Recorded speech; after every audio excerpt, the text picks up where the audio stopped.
Bharat space में इतिहास रचने से बस कुछ ही कदम दूर है, कुछ ही घंटे दूर है। चंद्रयान 3 का लैंडर मॉड्यूल 23 अगस्त शाम 5:30 बजे से लेकर 6:30 बजे के बीच चांद के उस हिस्से को छूने वाला है जिसे अब तक किसी ने नहीं देखा था।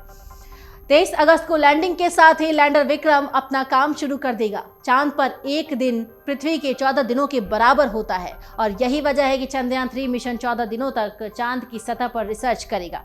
आइए जानते हैं उस जगह के बारे में कि 7 बातें, दक्षिण ध्रुव की वो 7 रहस्य कौन कौन से हैं जिन रहस्यों को भारत आज जानना चाहता है और भारत के साथ साथ दुनिया भर के वैज्ञानिक इस रहस्यों को जानना चाहते हैं। क्यों चंद्रयान के लिए सिर्फ यही डेट चुनी गई और यही वक्त चुना गया, ये सब कुछ जानेंगे। पहला रहस्य ये जान लीजिए कि चंद्रयान 3 लैंडर की प्राइम साइट जो है वो क्या है। इसरो के वेबसाइट पर दी गई जानकारी के मुताबिक चांद पर लैंडर मॉड्यूल की प्राइम साइट जो है वो 4 किलोमीटर बाई 2.4 किलोमीटर 69.367621 S 32.348121 पर है। दूसरा रहस्य ये है कि दक्षिण ध्रुव पर ये लैंडर उतरने वाला नहीं है। आप सोच रहे हैं कि अभी तक तो दक्षिण ध्रुव पर ही उतरने की बात हुई, आखिर हम ऐसा क्यों कह रहे हैं? दरअसल चंद्रमा जो है पूरा गोलाकार नहीं है, उसका जो केंद्र बिंदु है वो भी अपने केंद्र बिंदु से 1.2 किलोमीटर की दूरी पर है। इसीलिए भारत चंद्रमा के दक्षिण ध्रुव के नजदीक स्थित मैंजिनस यू क्रेटर के पास चंद्रयान 3 को उतार सकता है। इसरो प्रमुख डॉक्टर एस सोमनाथ पहले ही ये बोल चुके हैं कि चंद्रयान 3 को दक्षिण ध्रुव के पास उतार रहे हैं, न कि दक्षिण ध्रुव पर। ध्यान दीजिएगा, दक्षिण ध्रुव पर नहीं उतार रहे, दक्षिण ध्रुव के पास उतार रहे हैं। और मैंने यही बताया कि चंद्रयान इसलिए हो रहा है ऐसे कि चांद पूरी तरह से गोलाकार नहीं है, उसका केंद्र बिंदु भी पूरी तरीके से केंद्र में नहीं है, केंद्र से 1.2 मील की दूरी पर है और इसीलिए एकदम दक्षिण ध्रुव पर चंद्रयान 3 उतरने वाला नहीं है, कुछ दूरी पर उसके पास उतरेगा। अब तीसरा रहस्य ये है दक्षिण ध्रुव का कि ढलान पर लैंडर जो है वो उतरेगा। वो कितना ढलान होगा वो भी जान लीजिए। विक्रम लैंडर 12 डिग्री झुकाव वाली ढलान पर उतरेगा और विक्रम लैंडर जिस समय चांद की सतह पर उतरेगा उस समय उसकी गति 2 मीटर प्रति सेकंड के आसपास होगी, लेकिन हॉरिजॉन्टली जो इसकी गति होगी वो 0.5 मीटर प्रति सेकंड होगी। और इसकी जो लैंडिंग का टाइम होगा, लैंडिंग से ठीक पहले 500 मीटर पहले ही इसके सारे यंत्र शुरू हो जाएंगे। अब चौथा रहस्य ये है कि दक्षिण ध्रुव है तो वहां पर का तापमान, जहां पे धूप अरबों सालों से नहीं पहुंची है, तो वहां तापमान भी गिरेगा।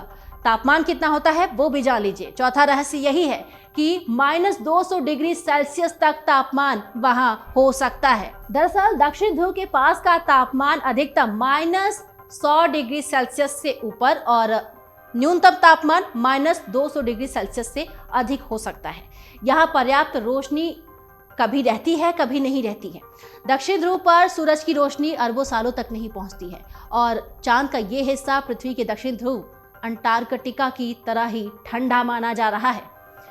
और पांचवा रहस्य ये है कि यहाँ पर पानी की ऐसी जांच होगी। कहा जा रहा है कि दक्षिण ध्रुव पर पानी बहुत बड़े लेवल पर है, बहुत गहरे गहरे जो गड्ढे हैं जिन्हें क्रेटर कहा जाता है, वहाँ पर बर्फ भी है और हीलियम 3 और हाइड्रोजन भी पाया गया है। तो ऐसे वैज्ञानिक कह रहे हैं कि चंद्रयान 3 जिस जगह पर लैंड करेगा वहां मौजूद पानी ठोस रूप में यानी कि बर्फ की शक्ल में मिलेगा और उसकी भी जांच की जाएगी और पता लगाया जाएगा कि वो कितने काम का है और आने वाले भविष्य में उसका क्या काम होगा, वो हमारे लिए फायदेमंद है या नहीं। दक्षिण ध्रुव पर कहीं गड्ढे हैं तो कहीं मैदान है, कहीं ऊंची पर्वत है तो कहीं गर्त है। चंद्रयान 3 के इस विक्रम लैंडर में लगे lander hazard detection and avoidance camera यानी LHDAC कैमरा जो है वो हाल ही में कुछ तस्वीरें भेजी थी और उन तस्वीरों में भी आप देख सकते हैं कि कितने बड़े गड्ढे वहां दिखाई पड़ रहे हैं जिन्हें हम क्रेटर कह रहे हैं और ये उल्का पिंडों के टकराने की वजह से बने हुए हैं। कहीं मैदानी एरिया है तो कहीं पर्वतीय नज़ारा दिख रहा है जहां ज़्यादातर ज़मीन उबड़ खाबड़ ही नज़र आ रही है। माना जा रहा है कि इस साइट पर चांद की सबसे पुरानी और मोटी परत जो कि क्रेटरों से भरी हुई है वो यही है दक्षिण ध्रुव पर। और अब 7वां रहस्य ये है कि पानी या बर्फ के अलावा भी वहां बहुत कुछ हो सकता है। नासा की माने तो इस साइट पर पानी या बर्फ के अलावा कई दूसरे प्राकृतिक संसाधन भी मिल सकते हैं। जांच के बाद पता लगाया जाएगा कि वहां पाए जाने वाले अन्य संसाधन इंसानों के लिए कितने फायदेमंद या नुकसान कर सकते हैं। और साथ ही साथ दक्षिण ध्रुव के सिर्फ इतने ही रहस्य नहीं हैं, और भी हैं। अनुमान के मुताबिक चांद की उम्र जो है वो करीब 4.5 अरब 4.5 अरब साल है, यानी मोटे तौर पर पृथ्वी की उम्र के लगभग बराबर। ये वैज्ञानिकों के अनुसार ही हम बता रहे हैं। और पृथ्वी के चंद्रमा के निर्माण का एक प्रमुख सिद्धांत है कि मंगल ग्रह के आकार का एक खगोलीय पिंड युवा धरती से टकराया था और इस टक्कर से ही निकलने के मलबे से अंततः चंद्रमा का निर्माण हुआ था। हालांकि इस पे कुछ स्पष्टता से हम नहीं कह सकते, और चंद्रमा से मिले भूगर्भीय सबूत संकेत देते हैं कि ये पृथ्वी से महज 6 करोड़ साल युवा हो सकता है। जो भी वैज्ञानिक इस पे रिसर्च कर रहे हैं उनका ये कहना है कि ऐसा हो सकता है कि वो 6 करोड़ साल युवा हो सकता है चंद्रमा का जो गुरुत्वाकर्षण है पृथ्वी के मुकाबले बहुत कम है। चंद्रमा का गुरुत्वाकर्षण पृथ्वी के मुकाबले 1/6 हिस्सा है, और इसका नतीजा यही है कि चंद्रमा पर किसी वस्तु का वजन पृथ्वी के मुकाबले उल्लेखनीय रूप से कम होगा। यानी अगर आप वहां एक उछाल मारेंगे तो उससे ज़्यादा उछाल आपको महसूस होगा, जितना कि पृथ्वी पर आपको एक उछाल महसूस होता है उससे कहीं ज़्यादा आप ऊपर उठेंगे, यानी आपको वहां अपना भार कम महसूस होगा। ये चंद्रमा के छोटे आकार और द्रव्य भार की वजह से होता है। अब उदाहरण के लिए समझ लेते हैं ये भी कि अगर किसी व्यक्ति का पृथ्वी पर वजन 68 किलोग्राम है तो उसका चंद्रमा की सतह पर वजन महज 11 किलोग्राम ही महसूस होगा। चंद्रमा का दक्षिण ध्रुव अपनी विशेषता और संभावित वैज्ञानिक मूल्यों के कारण वैज्ञानिक खोज के लिए एक केंद्र बना हुआ है। माना जा रहा है कि दक्षिण ध्रुव पर जल और बर्फ के बड़े बड़े भंडार हैं जो स्थायी रूप से अंधेरे में रहते हैं। भविष्य के अंतरिक्ष अभियानों के लिए जल की मौजूदगी का बहुत ज़्यादा महत्व है, क्योंकि इसे पेयजल, ऑक्सीजन, रॉकेट ईंधन के तौर पर हाइड्रोजन जैसे संसाधनों में तब्दील भी किया जा सकता है। ये इलाका सूर्य की रोशनी से स्थायी रूप से भी दूर रहता है और तापमान 0 से 50 से 10 डिग्री नीचे रहता है। इसका यही देखा जा रहा है कि रोवर और लैंडर की मौजूद इलेक्ट्रॉनिक उपकरणों के लिए भी आदर्श रासायनिक परिस्थिति उपलब्ध होती है, जिससे कि वो बेहतर तरीके से काम कर सकते हैं।